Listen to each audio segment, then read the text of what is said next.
لا هادي له ونشهد أن لا إله إلا الله وحده لا شريك له ونشهد أن محمدا عبده ورسوله أما بعد فأعوذ بالله من الشيطان الرجيم بسم الله الرحمن الرحيم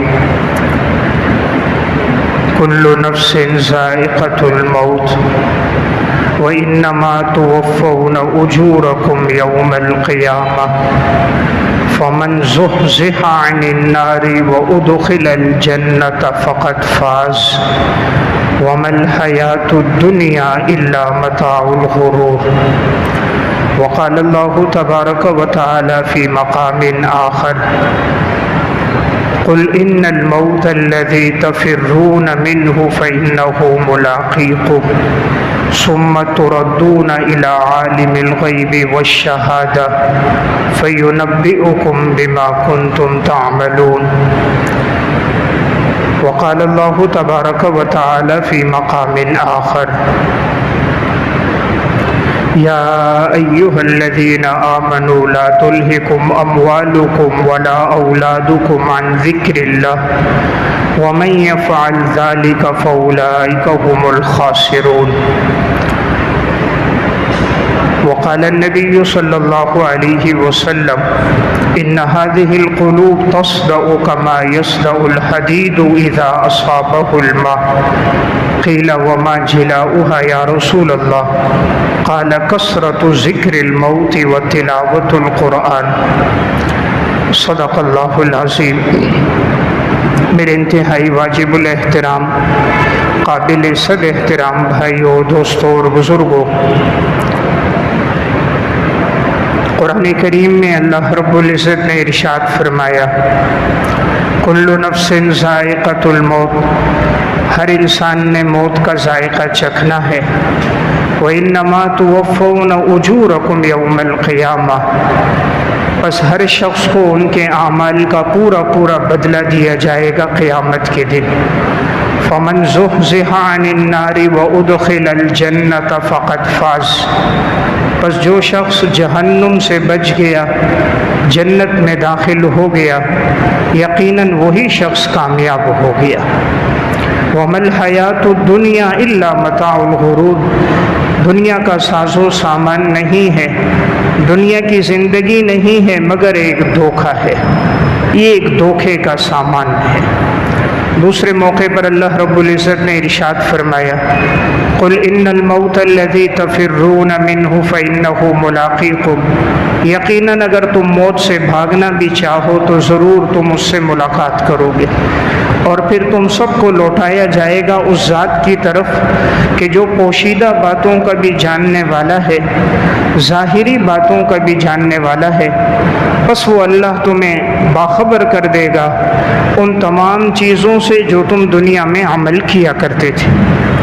اللہ رب العزت ارشاد فرماتے ہیں یا ایھا الذین آمنوا لا تلہکم اموالکم ولا اولادکم عن ذکر اللہ، اے ایمان والو، تمہارا مال اور تمہاری اولاد تمہیں اللہ کی یاد سے غافل نہ کر دے۔ وَمَن يَفْعَلْ ذَلِكَ فَأُولَئِكَ هُمُ الْخَاسِرُونَ، اور پس جس شخص نے ایسا کیا، یعنی مال اور اولاد کی محبت میں پڑھ کر اپنے اللہ کو فراموش کر دیا، بس یہی لوگ خسارے والے لوگ ہیں، گھاٹے والے لوگ ہیں۔ حدیث میں نبی اکرم صلی اللہ علیہ وسلم نے ارشاد فرمایا ان هذه القلوب تصدأ كما يصدأ الحديد اذا اصابه الماء، یقیناً انسان کے دلوں کو زنگ لگ جاتا ہے جیسے لوہے کو پانی لگے تو اسے زنگ لگ جاتا ہے۔ صحابہ اکرام نے پوچھا یا رسول اللہ اس زنگ کے اتارنے کا طریقہ کیا ہے؟ تو آپ صلی اللہ علیہ وسلم نے دو باتیں ارشاد فرمائیں۔ نمبر ایک کثرت ذکر الموت، موت کو کثرت سے یاد رکھنا، اور نمبر دو تلاوت القرآن، قرآن کریم کی تلاوت کرنا، اس سے تمہارے دلوں کا زنگ اتر جائے گا۔ معلوم ہوا کہ ہر لمحے انسان اپنی موت کو یاد رکھے۔ اب ہر انسان یہ چاہتا ہے کہ اس کا خاتمہ ہو، اچھا خاتمہ ہو، اللہ برے خاتمے سے بچائے۔ موت تو ایک اٹل حقیقت ہے، اس میں کوئی دو رائے نہیں۔ جو بھی دنیا میں آیا ہے اس نے دنیا سے جانا ہے۔ آج تک جتنے لوگ بھی آئے، حضرت آدم علیہ الصلاۃ والسلام کے دور سے لے کر آج تک، وہ سب اپنا وقت گزار کر دنیا سے چلے گئے۔ ہر ایک کے لیے ایک وقت مقرر تھا، ہر ایک نے اپنے وقت کو پورا کیا۔ لا یستأخرون منہ ساعۃ ولا یستقدمون۔ جب وہ وقت پورا ہو گیا، نہ ایک لمحے کی تاخیر ہوئی، نہ ایک لمحے کی تقدیم ہوئی، اور انسان اپنے وقت پہ دنیا سے چلا گیا۔ تو جب موت ایک اٹل حقیقت ہے اور اس میں کوئی دو رائے نہیں کہ ہر انسان نے دنیا سے جانا ہے، تو ایک مسلمان کی خواہش ہوتی ہے کہ اس کا اچھا خاتمہ ہو اور وہ برے خاتمے سے محفوظ ہو۔ برے خاتمے کا مطلب کہ موت اچھی نہ آئے، خدا نہ خواستہ کفر پہ خاتمہ نہ ہو، اللہ نہ کرے انسان ایمان سے محروم نہ ہو جائے، کہیں ایسا نہ ہو گناہوں کی حالت میں انسان دنیا سے چلا جائے، اللہ کی ناراضگی کی حالت میں دنیا سے چلا جائے۔ تو اس سے پناہ مانگنی چاہیے اور ہر وقت یہ دعا ہونی چاہیے، اللہ تعالیٰ خاتمہ ایمان پہ فرمائے۔ ایمان اللہ کی اتنی بڑی نعمت ہے کہ اس کی قدر انسان کو تب زیادہ محسوس ہوگی جب آنکھ بند ہو جائے گی اور قبر میں جو سوال ہوگا، من ربک من نبیک ما دینک، وہ سوالات سارے ایمان کے بارے میں ہوں گے، اور نجات بھی ایمان پر ہے۔ اگر انسان گناہگار ہے وہ جہنم جائے گا سزا بھگتنے کے بعد، اگر ایمان والا ہے تو یقیناً جنت میں جائے گا۔ خدا نہ خواستہ اگر ایمان نہیں تھا تو پھر ابد الآباد کے لیے، ہمیشہ کے لیے جہنم ہے۔ تو اللہ کا بہت بڑا فضل، رب العالمین نے ہم سب کو ایمان کی دولت عطا فرمائی۔ اب اس ایمان کی دولت کی حفاظت کرنی ہے کہ کہیں ایسا نہ ہو یہ قیمتی دولت ہمارے ہاتھ سے چلی نہ جائے۔ جو چیز جتنی قیمتی ہوتی ہے اس کی حفاظت بھی اتنی ہی زیادہ ہوتی ہے۔ سونا بہت قیمتی ہے، نقدی مال بہت قیمتی ہے، مکان کی فائلیں ہیں بڑی قیمتی ہیں۔ تو جو چیز جتنی قیمتی ہے انسان اتنی اس کی زیادہ حفاظت کرتا ہے، کہیں یہ ہاتھ سے ضائع نہ ہو جائے۔ تو ہمارے پاس سب سے قیمتی نعمت ایمان ہے، تو لہٰذا اس ایمان کی حفاظت بھی سب سے زیادہ ضروری ہے۔ اللہ رب العزت قرآن کریم میں فرماتے ہیں ان الدین عند اللہ الاسلام، اللہ کے ہاں جو مقبول ہے وہ دین اسلام ہے۔ وَمَن يَبْتَغِ غَيْرَ الْإِسْلَامِ دِينًا فَلَن يُقْبَلَ مِنْهُ، اسلام کے علاوہ کوئی بھی دین ہو اللہ کے ہاں ہرگز قبول نہیں ہوگا۔ تو ایمان اللہ کی بڑی نعمت ہے، تو اس کی حفاظت کرنی ہے کہ انسان کی زندگی اعمال میں گزرے، اچھی زندگی گزرے تاکہ موت بھی اچھی آئے۔ عموماً موت کا اور حسن خاتمہ اور سوء خاتمے کا تعلق انسان کی زندگی سے ہوتی ہے۔ اگر زندگی اچھی گزرتی ہے، اعمال میں گزرتی ہے، اللہ کی رضا میں گزرتی ہے، گناہوں سے بچتے ہوئے گزرتی ہے، تو اللہ موت بھی اچھی عطا فرماتا ہے۔ اور خدا نہ خواستہ اگر زندگی گناہوں میں، بے حیائی میں، فحاشی میں، منکرات میں، رشوت میں، کرپشن میں، سود میں، اللہ کی ناراضگی میں، تو پھر موت بھی اسی طرح آتی ہے۔ اس لیے ہماری کوشش ہو زندگی اچھی گزرے تاکہ ہم میں سے ہر ایک آدمی سوء خاتمہ سے محفوظ رہے۔ میں چند واقعات عرض کروں گا جس سے اندازہ ہو کہ تاکہ ہم میں سے ہر آدمی فکر مند ہو اپنے ایمان کی اس نعمت کی۔ عموماً دیکھنے میں آتا ہے آج کا دور فحاشی اور یعنی کا، بے حیائی کا دور ہے، تو بسا اوقات انسان اس میں زندگی گزار کر آخری وقت میں دنیا سے جاتے وقت ایمان سے کہیں محروم نہ ہو جائے، خاتمہ اس کا اچھا ہو۔ علامہ شمس الدین صفیری رحمۃ اللہ علیہ کی ایک کتاب ہے جو صحیح بخاری کی شرح ہے، المجالس الواعظیہ فی شرح احادیث خیر البریہ، اس میں انہوں نے چند واقعات ذکر کیے۔ علامہ شمس الدین صفیری رحمۃ اللہ علیہ ایک واقعہ بیان کرتے ہیں۔ حضرت فضیل بن عیاض رحمۃ اللہ علیہ کے ایک شاگرد تھے۔ حضرت فضیل کو ان سے بڑی عقیدت تھی، بڑا نیکوکار تھا، دیندار آدمی تھا۔ حضرت کو پتہ چلا اس کے انتقال کا وقت ہے۔ فضیل بن عیاض رحمہ اللہ ان کے پاس آئے، جب اپنے شاگرد کو نزع کی حالت میں دیکھا تو ان کے قریب سورہ یاسین پڑھنے لگے. تو شاگرد نے آگے سے استاد سے کہا استاد جی مت پڑھو، میرے سامنے نہ پڑھو. استاد خاموش ہو گئے. پھر دیکھا کہ ان کی آخری حالت لگ رہی ہے، ہچکیاں لگی ہوئی ہیں، ایسا لگتا تھا شاید یہ آخری سانسیں لے رہا ہے. پھر ان کے سامنے پڑھا کہ بیٹا پڑھو اشہد ان لا الہ الا اللہ. تو ان کی زبان پہ کلمہ نہیں آ رہا تھا. وہ استاد سے کہتا تھا یہ مت پڑھو، میری زبان پہ نہیں آتا. آپ بھی مت پڑھو، میں بھی نہیں پڑھ سکتا ہوں، مت پڑھو. استاد کو منع کر دیا. فضیل بن عیاض کہتے ہیں مجھے بڑا افسوس ہوا کہ نیک تھا، اچھا شاگرد تھا، لیکن آخری وقت ہے، نہ یاسین اس نے مجھے پڑھنے دی، نہ خود پڑھ سکا، نہ کلمہ مجھے پڑھنے دیا، نہ خود پڑھ سکا، اور اسی حال میں اسے موت آ گئی، وہ کلمے سے محروم ہو گیا. فرماتے مجھے تعجب تھا کہ یہ تھا تو دیندار، آخر کیا بات ہوئی کہ یہ کلمے سے محروم ہو گیا اور اس کا خاتمہ اچھا نہ ہوا. فرماتے میں اس کے لیے سوچتا رہا، دعا کرتا رہا. چند دن گزرے، مجھے خواب میں آیا. میں نے پوچھا بیٹا تم تو اچھے آدمی تھے، کیا بات ہوئی کہ آخری وقت میں تم حسن خاتمہ سے محروم ہو گئے اور تمہاری موت اچھی نہیں آئی؟ تو انہوں نے کہا بات یہ ہے کہ میری زندگی میں 3 گناہ آ گئے تھے. نمبر 1 پہلا گناہ تھا میں چغل خوری میں لگ گیا. ایک کی بات دوسرے تک پہنچاتا، دوسرے کی تیسرے تک پہنچاتا. چغل خوری یہی ہوتی ہے، ایک کی بات سنی دوسرے کو، دوسرے کی تیسرے کو، تاکہ آپس میں جھگڑا ہو جائے. میں اس گناہ میں پڑ گیا. نمبر 2 میں حسد کرنے لگ گیا، حسد کے گناہ میں مبتلا ہو گیا. ایک دوسروں سے حسد کرتا، جس کو اللہ نے مال دیا، دولت دیا، حسن دیا، میں حسد کرتا. اور کہا تیسرا بڑا گناہ، میں ایک بیماری میں تھا تو میں ایک طبیب کے پاس گیا. اس نے کہا اس کا علاج ہے شراب پینا، کہ تم مہینے میں 1 دفعہ شراب پی لیا کرو تو تم پورا مہینہ تندرست رہو گے، تمہیں یہ بیماری نقصان نہیں دے گی. تو میں اس کے کہنے میں آ گیا اور میں ہر مہینے شراب پی لیتا. اسی طرح شراب ہر مہینے پیتا رہا. اسی دوران میری موت آ گئی. تو اب میں حسن خاتمہ سے محروم ہو گیا اور مجھے گھسیٹ کر جہنم میں ڈال دیا گیا.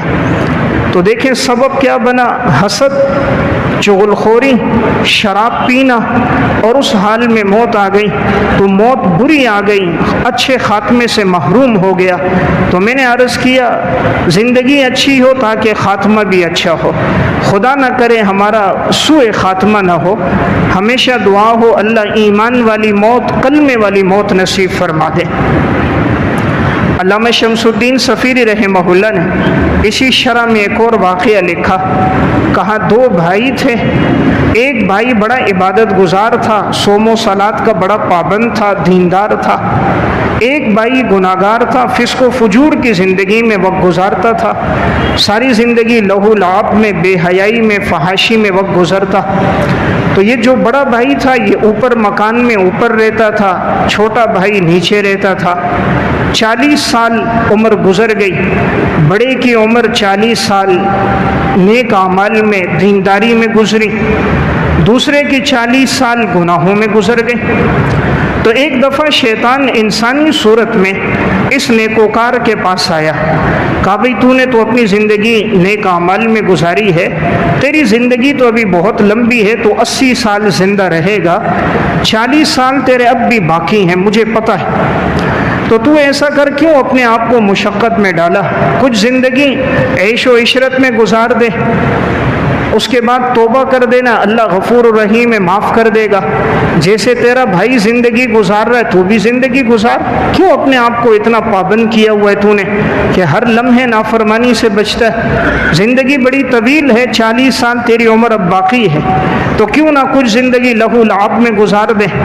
تو شیطان نے اس کو پٹی پڑھائی، یہ اس کی پٹی میں آ گیا کہ واقعی میری عمر لمبی ہوگی. اب اسے نہیں پتہ یہ ابلیس ہے، ابلیس کہہ رہا ہے. بھلا کس کو پتہ ہے موت کا؟ یہ تو اللہ ہی جانتا ہے. اللہ کے علاوہ تو کسی کو پتہ نہیں ہے کس انسان کی موت کہاں آئے گی. اب اس نے دل میں پختہ ارادہ کر دیا کہ میں آنے والے 20 سال گناہوں میں گزاروں گا، پھر اس کے بعد 20 سال میں توبہ کر دوں گا، نیک اعمال کروں گا. تو 20 سال گناہ میں گزارنے کا عزم کر دیا، پختہ ارادہ کر دیا کہ یہ 20 سال فسق و فجور میں گزاروں گا، چلو نیچے اترتا ہوں۔ تو بھائی جو لہو لعب کی زندگی گزار رہا ہے، تھوڑا میں بھی اس کے ساتھ وقت گزارتا ہوں۔ پختہ ارادہ کر کے، عزم کر کے اوپر سیڑھیوں سے نیچے اتر رہا۔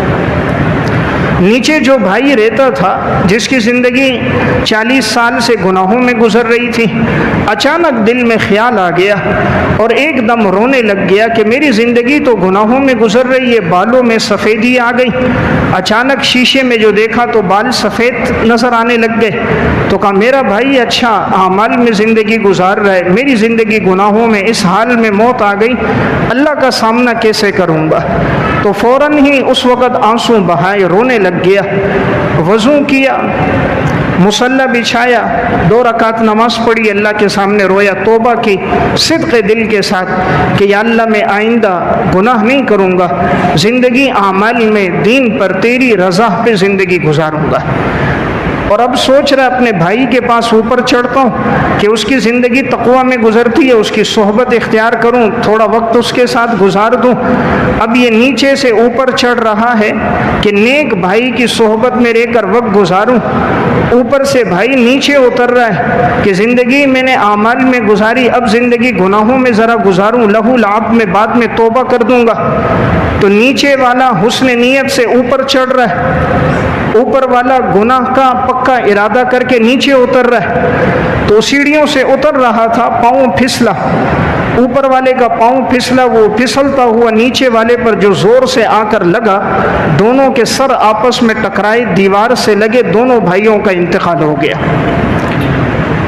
تو موت کس حال میں آئی کہ نیچے والا اوپر چڑھ رہا ہے، آدھی سیڑھیوں تک پہنچا ہے، یہ پختہ ارادہ کر کے کہ آنے والی زندگی اللہ کی اطاعت میں گزاروں گا، ماضی کی زندگی پہ ندامت کے آنسو بہا کر مستقبل کی زندگی اللہ کی اطاعت میں گزارنے کا عزم لے کر اوپر چڑھ رہا ہے، اور اوپر والا نیچے اتر رہا ہے کہ یہ زندگی آنے والی گناہوں میں گزاروں گا، 20 سال بعد میں توبہ کر دوں گا۔ پاؤں پھسلا ہے، آپس میں دونوں ٹکرائیں، انتقال ہو گیا۔ تو دیکھو خاتمہ برا ہو گیا۔ 40 سال زندگی اچھی گزری لیکن آخر خاتمہ برا ہو گیا۔ اس کی زندگی بری تھی لیکن اللہ نے توبہ کی توفیق دے دی، خاتمہ اچھا ہو گیا۔ میں بتانا چاہ رہا ہوں کبھی اپنے اعمال پر تکبر نہیں ہونا چاہیے کہ میں صف اول کا پابند ہوں، میں نمازی ہوں، پرہیزگار ہوں، دیندار ہوں، باشرہ ہوں۔ ہر لمحے ڈرنا چاہیے، معلوم نہیں خاتمہ کس حال میں ہو جائے، کسی لمحے کوئی ایسا گناہ نہ ہو جائے، اللہ کی کوئی ایسی نافرمانی نہ ہو جائے کہ رب العالمین اس قیمتی نعمت سے محروم نہ فرما دے۔ عالم ہے وہ بھی ڈرے، حافظ ہے وہ بھی ڈرے، پرہیزگار ہے وہ بھی ڈرے، دنیا دار ہے وہ بھی ڈرے، دیندار ہے وہ بھی ڈرے۔ ہر حال میں دعا ہو اللہ خاتمہ ایمان پہ فرمائے۔ میں موٹر سائیکل پہ جا رہا تھا، 5 سال پہلے کی بات ہے، تو ایک بابا جی راستے میں نظر آئے، تو میں نے موٹر سائیکل روکا، اس بابا جی کو پیچھے بٹھا دیا۔ اس بابا نے آگے جانا تھا شریف آباد تک، میں نے اس کو چھوڑا۔ جب بابا نیچے اترا تو میری داڑھی کو پکڑ رہا تھا اور دعا دے رہا تھا، بیٹا اللہ خاتمہ آپ کا ایمان پہ فرمائے، اللہ خاتمہ ایمان پہ فرمائے۔ اس وقت بات دل پہ لگی، میں نے کہا واقعی سب سے بڑی دعا یہی دعا ہے کہ اللہ ایمان سے محروم نہ فرمائے۔ دنیا کی تو عارضی زندگی ہے، 40-50 سال ختم ہو گئی، موت کے بعد کی زندگی ابد الآباد ہمیشہ کی زندگی ہے، تو ہر لمحے فکر ہو اپنے ایمان کی۔ آج پتہ ہی نہیں چلتا، زبان سے ایسے جملے نکل جاتے ہیں، کفریہ جملے نکل جاتے ہیں، کوئی علماء کی توہین کر رہا ہے، کوئی صلحاء کی توہین کر رہا ہے، کوئی قرآن کی، کوئی نبی اکرم صلی اللہ علیہ وسلم کی احادیث کی، کوئی آپ کی سنتوں کی، کوئی داڑھی کی، کوئی دین کے احکامات کی، کفریہ کلمہ کہہ رہے ہیں، ایمان سے نکل رہے، پتہ ہی نہیں چل رہا۔ یہ دین تو بڑا نازک ہے، اس کی حدود ہیں، اس حدود میں رہ کر وقت گزاریں گے تو زندگی اچھی ہے۔ اور اگر آزاد زندگی ہوگی وہ نہ اللہ کو پسند ہے نہ اللہ کے رسول کو پسند۔ یہی علامہ صفیری رحمۃ اللہ علیہ، انہوں نے اسی شرح میں ایک واقعہ لکھا، فرمایا کہ 3 دوست تھے، تینوں بڑے نیکوکار تھے، دیندار تھے، اور تینوں حج کے سفر کے لیے نکلے۔ حج کا سفر طویل تھا، تینوں نے ارادہ کیا ہم جلدی نکلتے ہیں تاکہ راستے میں پڑاؤ کرتے کرتے اطمینان سے جائیں گے اور وقت سے پہلے ہم حرم میں پہنچ جائیں گے، تو کچھ وقت ہمارا حرم میں گزرے گا، اعمال میں، عبادات میں۔ تو تینوں سفر پہ نکل گئے۔ اس دور میں سفر اونٹوں پہ، گھوڑوں پہ ہوتا تھا، تو یہ سفر کرتے کرتے ایک راستے میں ایک عیسائیوں کا شہر آیا، وہاں ساری عیسائی آبادی تھی، تو یہ تینوں بھی اس آبادی سے گزرنا تھا۔ تو نماز کا ٹائم ہوا تو ایک جگہ پانی کی تلاش میں نکلے، کنواں نظر آیا، کنویں کے پاس گئے تو عیسائی لڑکیاں پانی بھر رہی تھیں، تو یہ بھی اپنے لیے پانی نکال رہے تھے، ڈول سے پانی نکالا تو ان میں سے ایک کی نظر ایک عیسائی لڑکی پہ پڑ گئی اور وہ اس کے عشق میں مبتلا ہو گیا۔ اب دونوں ساتھیوں نے نماز پڑھی، کہا بھئی چلو آگے چلتے ہیں، ہمارا ارادہ حج کا ہے، جاتے ہیں۔ اس نے کہا نہیں، میں یہیں ٹھہرتا ہوں، تم لوگ جاؤ۔ وہ دونوں ساتھی نصیحت کرتے رہے، بھئی حج کا ارادہ ہے، تم یہاں کیا کر رہے ہو، کیوں ٹھہر رہے ہو؟ اس نے کہا جو میں نے فلاں لڑکی کو دیکھا ہے، بس میں کسی طرح بھی ہے میں اس کو پاؤں گا، اس سے شادی کروں گا۔ جب معلومات نہیں، پتہ چلا وہ لڑکی عیسائی ہے۔ انہوں نے کہا کیسے آپ کرو گے، وہ اپنا مذہب نہیں چھوڑے گی، آپ اپنا نہیں چھوڑ سکتے، غیر مسلم سے نکاح جائز نہیں، تو اس چکر میں نہ پڑو، چلتے ہیں حج کے لیے، اللہ بہتر چیز آپ کو دے دے گا۔ لیکن اس پر شہوت کا فتنہ تھا، خواہشات کا فتنہ تھا۔ دو وقت میں انسان کی عقل کام نہیں کرتی، نمبر ایک غصے میں، نمبر دو شہوت میں۔ انسان زندگی کے جتنے غلط فیصلے کرتا ہے یہ غصے میں کرتا ہے، یہ شہوت میں کرتا ہے، اور پھر ساری زندگی بھگتتا رہتا ہے۔ یہ بھی شہوت کے فتنے میں تھا، تو اس نے کہا نہیں تم جاؤ، میں نہیں جا رہا۔ ساتھیوں نے بڑا اصرار کیا، یہ نہ مانا۔ وہ دونوں ساتھی حج کے سفر میں چلے گئے، اس کو یہیں چھوڑ دیا۔ یہ اب گیا، اس لڑکی کا گھر معلوم گیا، دستک دی، اس کا والد ملا، بھئی کون ہو؟ کہا جی مسلمان ہوں، آپ کی بیٹی سے شادی کرنی۔ اس نے کہا تب ہوگی جب تم عیسائی بن جاؤ گے، اپنا مذہب چھوڑ کر ہمارا مذہب اختیار کرو گے، اپنے گلے میں زنار عیسائیوں کا نشان ہے وہ ڈالو گے، عیسائیت کو قبول کرو گے، تب میں اپنی بیٹی دوں گا۔ اس نے کہا ٹھیک ہے، اس نے مذہب چھوڑا اور یہ عیسائی ہو گیا، اور اس لڑکی سے اس کا عقد ہو گیا، اور اس سے اس کے 2 بیٹے بھی پیدا ہو گئے۔ کچھ عرصہ گزر گیا، 7-8 سال، تو یہ دونوں ساتھی ایک دفعہ سوچنے لگے یار ہمارا ساتھی تھا، ایک عرصہ ہوا ہم سے بچھڑا، چلو جاتے ہیں اس علاقے میں، جا کر معلومات لیتے ہیں، دیکھتے ہیں کس حال میں ہے، حالت کا پتہ کرتے ہیں، پھر دعوت دیتے ہیں۔ دلوں کو پلٹنا اللہ کے اختیار میں، ہو سکتا ہے ہماری نصیحت سے اللہ اسے ایمان کی توفیق دے دے۔ یہ دونوں ساتھی اسی علاقے میں دوبارہ پہنچے اپنی دوستی کی لاج رکھنے کے لیے، اور اللہ سے مانگ بھی رہے۔ علاقے میں پہنچے، معلومات لی، پتہ چلا دوست کا انتقال ہو چکا ہے۔ تو انہوں نے کہا اس کی قبر کہاں ہے؟ تو کسی نے قبر بتائی، فلاں جگہ جو عیسائیوں کا قبرستان تھا، کہا اس میں فلاں جگہ پر اس کی قبر ہے۔ یہ دونوں دوست کہتے ہیں ہم نے کہا چلو قبر پہ حاضری دے دیتے ہیں۔ یہ دونوں گئے، جیسے ہی قبر پر پہنچے تو وہاں پر ایک عورت بھی کھڑی تھی، 2 بیٹے بھی تھے۔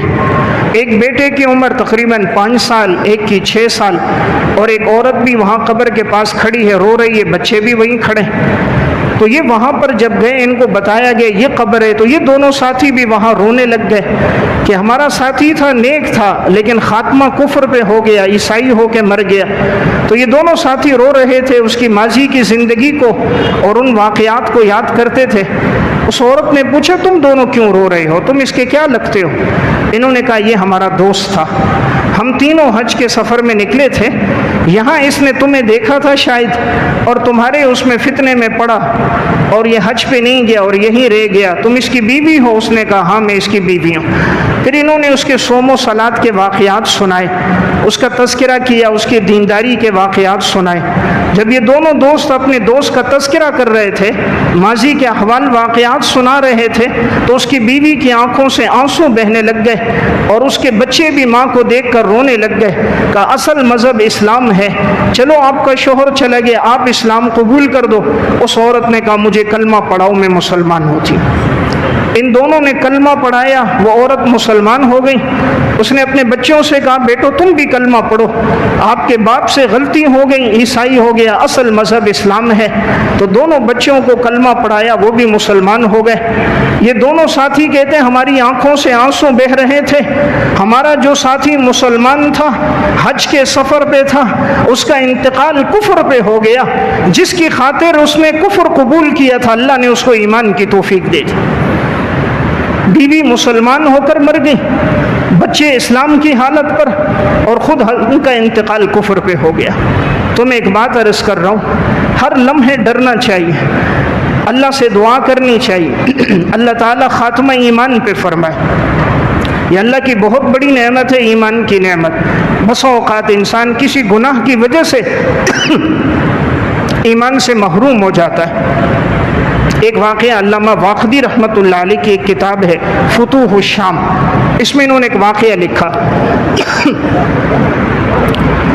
حضرت عمر رضی اللہ تعالیٰ عنہ کا دور خلافت تھا، غسان کا بادشاہ تھا جبلہ بن ایہم، یہ ایمان لے کر آیا، یہ مسلمان ہوا تھا، اس کے ساتھ اس کے نوکر اور خادم بھی تھے۔ یہ بیت اللہ کا طواف کر رہا تھا اور اس کی چادر بہت لمبی تھی، وہ گھسٹتے ہوئے لے جا رہا تھا۔ عربوں میں دستور تھا، وہ اس طرح تکبر میں چلتے تھے کہ پانچے نیچے لٹکتے، چادر گھسٹتے ہوئے لے جاتے تھے۔ تو یہ ابھی مسلمان ہوا تھا بادشاہ، وہ بادشاہ کی جو صفات ہوتی ہیں، بادشاہ کی جو زندگی ہوتی ہے، وہ عادات تو اب بھی موجود تھی۔ تو یہ طواف کر رہا تھا، ایک مسلمان بھی پیچھے تھا، تو اس کا پاؤں اچانک جبلہ بن ایہم کی چادر پہ پڑ گیا۔ تو جبلہ کی چادر جب کھینچی، اس کو غصہ آ گیا کہ یہ کون ہے جس نے بادشاہ کی چادر پر پاؤں رکھا۔ تو جبلہ نے زور سے اس کو جو مکہ مارا تو اس کے سامنے کے دانت ٹوٹ گئے اور ناک کی ہڈی ٹوٹ گئی، خون بہنے لگ گیا۔ کہا تجھے پتہ نہیں تو نے بادشاہ کی چادر پہ پاؤں رکھا؟ وہ شخص وہیں سے گیا، اس وقت خلیفہ تھے حضرت عمر رضی اللہ تعالیٰ، امیر المومنین حضرت عمر بن خطاب کے پاس گئے، کہا کہ حضرت میں طواف کر رہا تھا، مجھے پتہ نہیں تھا اس کی چادر میرے پاؤں کے نیچے آ گئی، اس نے مجھے مارا، دانت بھی ٹوٹ گئے، ہڈی بھی ناک کی ٹوٹ گئی، یہ خون بہہ رہا ہے، میرا قصور کوئی نہیں۔ حضرت عمر رضی اللہ تعالیٰ عنہ نے بادشاہ جبلہ بن ایہم کو بلایا اور بلا کر پوچھا کیا تو نے مارا ہے؟ اس نے کہا جی میں نے مارا ہے۔ کہا تو نے اس کے دانت توڑے؟ کہا میں نے توڑے۔ کہا کیوں توڑے؟ کہا اس نے میری چادر پہ پاؤں رکھا تھا۔ حضرت عمر نے کہا اس نے قصدن نہیں کیا، بھول سے ہو گیا، تم نے اس کو اتنی بڑی سزا کیوں دی ہے؟ اس سے معافی مانگو، یہ تمہیں معاف کرے، اگر یہ معاف نہیں کرے گا تو قصاص ہوگا، بدلہ ہوگا، تمہارے بھی اس طرح دو دانت توڑے جائیں گے، جیسے تم نے ہڈی توڑی تمہاری بھی ہڈی ٹوٹے گی۔ اسلام میں مساوات ہے، بادشاہ ہو یا غریب، مالدار ہو یا تنگ دست، اسلام کا قانون عدل سب کے لیے برابر ہے۔ جبلہ نے آگے سے کہا میں بادشاہ ہو کر معافی مانگوں گا۔ کہا معافی مانگو گے، اگر یہ معاف نہیں کرے گا تو قصاص ہوگا۔ اس نے کہا کیا میرے دانت توڑے جائیں گے؟ کہا توڑے جائیں گے۔ کہا میرے ناک کی ہڈی آپ توڑو گے؟ کہا جی توڑوں گا۔ اس نے کہا مجھے ایک دن کی مہلت دو۔ اسے تو پتا تھا حضرت عمر تو عدل پہ چلتے ہیں، وہ ہمارے حکمرانوں کی طرح تو نہیں تھے دولت پر، پیسے پر، مال پر بک جانے والے۔ ان کے ہاں تو سب سے پہلے اسلام کا قانون تھا، شریعت کا نفاذ تھا۔ اس نے ایک دن کی مہلت مانگی، رات کے وقت وہ وہیں سے اپنے ساتھیوں کو لے کر آدھی رات کے بعد کسی راستے سے دوبارہ نکل کے روم چلا گیا، تو معاذ اللہ وہاں جا کر دوبارہ مرتد ہو گیا، لیکن حضرت عمر نے اس کی خاطر اسلام کے قانون کو نہیں بدلا۔ واقعہ سنانے کا مقصد دیکھو، آخر خاتمہ اس کا سوء خاتمہ ہوا، اس تکبر کی وجہ سے دوبارہ عیسائیت پہ موت آئی۔ اسلام لے آیا تھا لیکن تکبر تھا، اسی پر برقرار رہا، توبہ نہیں کی، معافی نہیں مانگی، غلطی کو تسلیم نہیں کیا، دوبارہ عیسائیت کی طرف چلا گیا، عیسائیت پہ موت آ گئی۔ اس لیے میں ایک بات عرض کر رہا تھا کہ اللہ رب العزت سے ہمیشہ دعا ہو کہ اللہ تعالیٰ خاتمہ ایمان پہ فرمائے، کہ اللہ تعالیٰ سوء خاتمہ سے، برے خاتمے سے اللہ تعالیٰ بچائے۔ علامہ ابن جوزی رحمۃ اللہ علیہ کی ایک کتاب ذم الہوا، خواہشات کی مذمت، اس میں انہوں نے ایک واقعہ لکھا کہ ایک مسلمان شخص تھا، ایک عیسائی لڑکی پہ نظر پڑی اور اس کے فتنے میں مبتلا ہو گیا۔ اس سے عشق ہو گیا، اب یہ اس کو خط لکھتا کہ میں تم سے نکاح کرنا چاہتا ہوں۔ لڑکی نے آگے سے کہا تم اپنا مذہب تبدیل کرو گے تب، ورنہ تو نہیں ہو سکتا۔ اس نے پہلے کہا میں مذہب نہیں بدلوں گا اور تم میرے مذہب کو قبول کرو۔ خط و کتابت چلتی رہی، لڑکی اپنا مذہب نہیں چھوڑ رہی تھی، اس نے کہا میں اپنا مذہب نہیں چھوڑوں گا۔ درمیان میں ایک قاصد تھا جو ادھر کی بات ادھر، ادھر کی بات ادھر لے کر پہنچاتا تھا۔ آخر کار ایسا ہوا کہ وہ لڑکی بیمار ہو گئی۔ اب ایسا لگ رہا تھا شاید کہیں انتقال نہ ہو جائے، تو یہ بھی اس کے فتنے میں تھا، تو عشق میں یہ بھی بیمار پڑ گیا کہ ادھر وہ بیمار ہے ادھر یہ بیمار ہو گیا۔ اب جو درمیان کا قاصد تھا وہ اس کے پاس آیا، کہا بتاؤ اب کیا حکم ہے؟ اس نے کہا مجھے لگتا ہے میری بیماری بڑھ رہی ہے، شاید میری موت آ جائے، تو دنیا میں مجھے یہ عورت نہیں ملی، چلو بعد میں مل جائے گی، میں تمہیں خط لکھوا رہا ہوں، اس سے کہہ دو معاذ اللہ میں عیسائی ہو گیا ہوں۔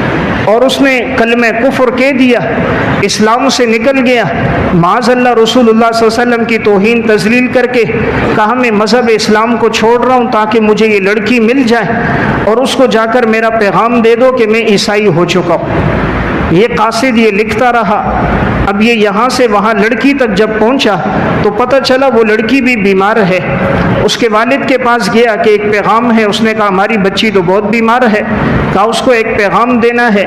تو عیسائیت کے ہاں تو کوئی پردہ ہوتا نہیں ہے غیر مسلموں میں، اس نے کہا ٹھیک ہے آ جاؤ۔ جب اندر لے کر آئے تو وہ لڑکی بیمار تھی، مرض الموت میں تھی۔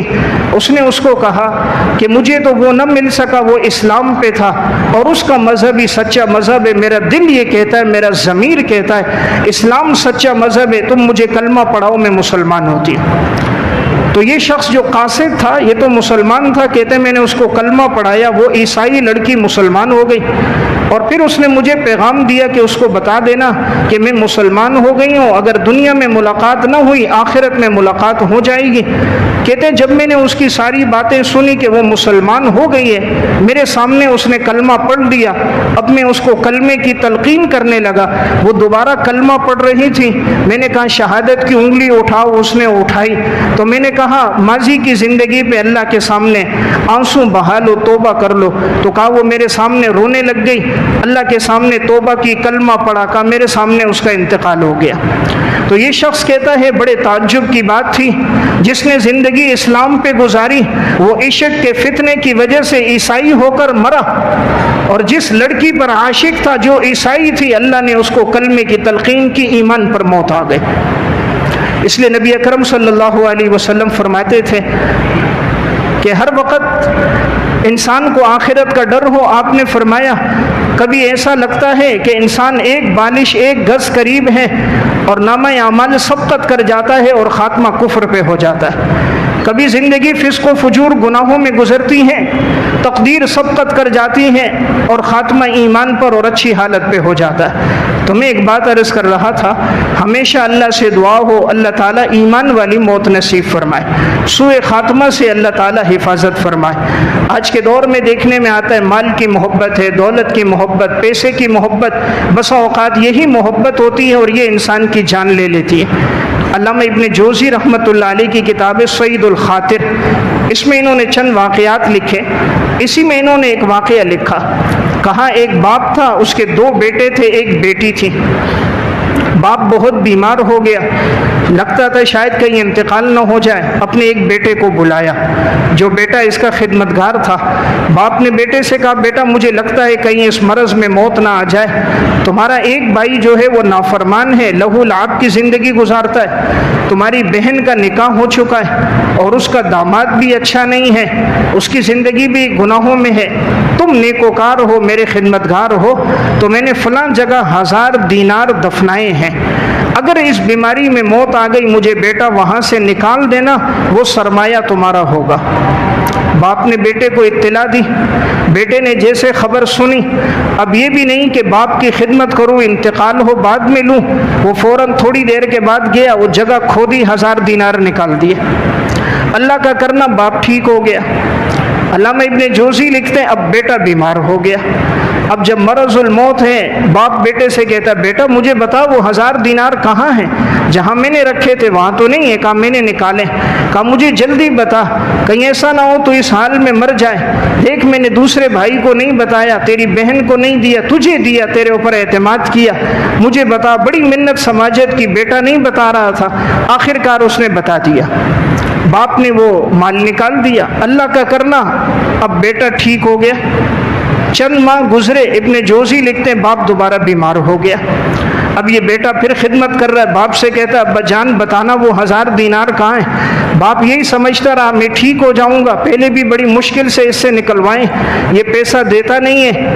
تو چونکہ جو باپ کی زندگی میں مال کی ہرس تھی تو اولاد میں بھی تھی، تو اب باپ نے بتایا نہیں۔ اسی حال میں باپ مر گیا۔ تو اب باپ مر گیا، وہ 1000 دینار کسی کو نصیب نہ ہوئے، نہ اس کے کام آئے نہ اولاد کے کام آئے۔ یہ ہے مال کی محبت۔ تو نہ مال سے خود نفع لیا، نہ اولاد کو دیا، نہ خیر کے کاموں پہ خرچ کیا، تو وہ مال کسی کو نصیب ہی نہ ہوا۔ یہی علامہ ابن جوزی رحمہ اللہ ایک واقعہ لکھتے ہیں، کہتے ہیں کہ ایک دفعہ ایک شخص کہتا ہے میری ساس بیمار تھی، تو میں قریب گیا، ساس نے مجھے کہا کہ تم جاؤ میرے لیے حلوہ لے کر آؤ۔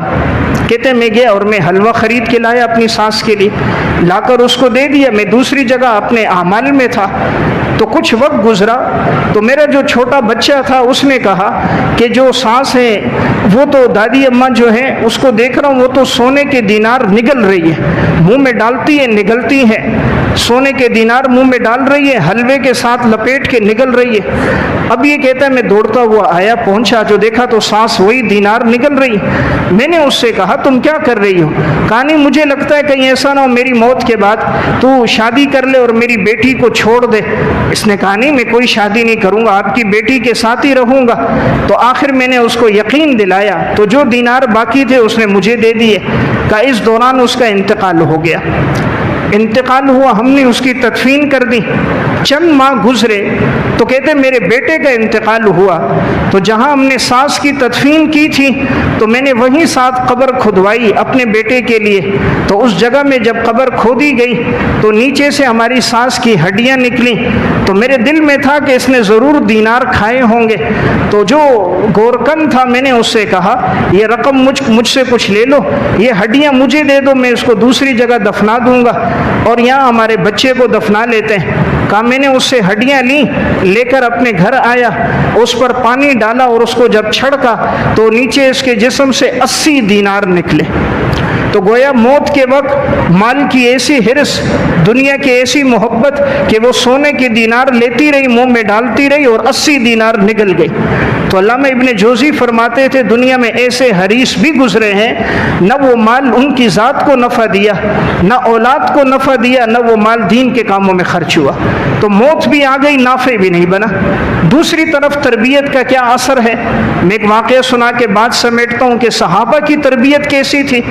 یہ واقعہ النجوم الظاہرہ فی ملوک مصر والقاہرہ میں ہے۔ جس وقت مصر میں صحابہ داخل ہوئے تھے، حضرت عمر بن عاص رضی اللہ تعالیٰ عنہ لشکر لے کر آئے تھے، اور جب مصر فتح ہو رہا تھا، صحابی رسول عبادہ بن صامت رضی اللہ تعالیٰ عنہ یہ فرماتے ہیں ایک جگہ اپنی نماز پڑھ رہے تھے، تو رومیوں نے کہیں دیکھا یہ ایک عابد عبادت گزار کھڑا نماز پڑھ رہا ہے، باقی لشکر والے نظر نہیں آ رہے۔ کہا چلو اس پر حملہ کر کے اس کو قتل کرتے ہیں، اس کا گھوڑا ہے یہ لے لیں گے۔ تو اب وہ اس کے قریب آنے لگے، حضرت اپنی نماز اطمینان سے پڑھتے رہے، جیسے نماز سے فارغ ہوئے نظر پڑ گئی۔ صحابہ تو بڑے بہادر شجاع تھے، خیر اللہ کا ڈر تو دل میں ہوتا نہیں تھا۔ عبادہ ابن صامت ایک دم چھلانگ لگائی، گھوڑے پر بیٹھے اور گھوڑا رومیوں کے پیچھے دوڑایا، آگے آگے رومی ہے، پیچھے پیچھے عبادہ بن صامت، وہ 20 آدمی اور یہ اکیلے۔ جس دل میں صرف اللہ کا ڈر ہو وہ مخلوق سے خوفزدہ نہیں ہوتا۔ وہ سارے رومی آگے بھاگ رہے ہیں، عبادہ بن صامت پیچھے۔ انہوں نے دیکھا کہیں ہمیں پکڑ نہ لیں تو انہوں نے اپنا ساز و سامان نیچے پھینکا، راستے میں کہیں تلواریں پھینک رہے ہیں، کہیں ڈھال پھینک رہے ہیں، کہیں قیمتی سامان، کہیں دینار، کہیں درہم، تاکہ یہ درہم دینار میں لگ جائے، ہمارا پیچھا نہ کریں۔ تو ساز و سامان پھینکتے جا رہے ہیں۔ عرب میں یہ ہوتا تھا تاکہ لوگ ساز و سامان میں لگیں، ہم نکل جائے، لیکن صحابی رسول تھے، دنیا سے ایسی بے رغبتی کسی چیز پہ نظر نہیں۔ گھوڑا دوڑاتے رہے، آخر وہ لوگ قلعے میں چلے گئے۔ قلعے کا دروازہ کھلا تھا، اندر گئے، دروازہ بند کر دیا۔ حضرت نیچے سے تیر مارتے رہے لیکن وہ اندر تھے، تیر نہیں لگا۔ کافی دیر تک آواز دیتے رہے، کوئی ہے جو نیچے اترے، آئے ذرا مقابلے کے لیے، لیکن کوئی بھی نیچے نہ اترا۔ تو عبادہ ابن صامت پھر تھوڑی دیر کے بعد گھوڑے پر بیٹھے واپس آئے۔ راستے میں ہر جگہ کہیں دینار، کہیں درہم، کہیں سامان، کہیں تلوار، کہیں ڈھال، لیکن جن کی نظر خدا پر ہو ان کی نظر دنیا پہ کہاں؟ کسی چیز پر ایک لمحے کے لیے نظر نہیں ڈالی۔ دوبارہ اسی جگہ پر آئے جس جگہ مصلی بچھایا ہوا تھا، وہیں اپنے گھوڑے کو باندھا، اللہ اکبر، 2 رکعت نماز کی نیت باندھ دی۔ اب وہ جو رومی تھے وہ نیچے اترے کہ دیکھے ہمارا ساز و سامان کہیں اس درویش نے اٹھا لیا ہوگا۔ جب آئے اور دیکھا سارے راستے میں سامان پڑا تھا، صحابی نے ایک چیز نہیں اٹھائی تھی۔ تو میں عرض کر رہا ہوں، ایک طرف یہ لوگ تھے کہ جو دنیا سے بے رغبتی سے زندگی گزار کے چلے گئے، ایک طرف وہ لوگ تھے کہ جو دنیا کی محبت میں زندگی گزار کے چلے گئے۔ تو ہماری کوشش ہو اعمال والی زندگی ہو تاکہ اللہ خاتمہ اچھا فرمائے۔ اللہ ہم سب کو عمل کی توفیق عطا فرمائے۔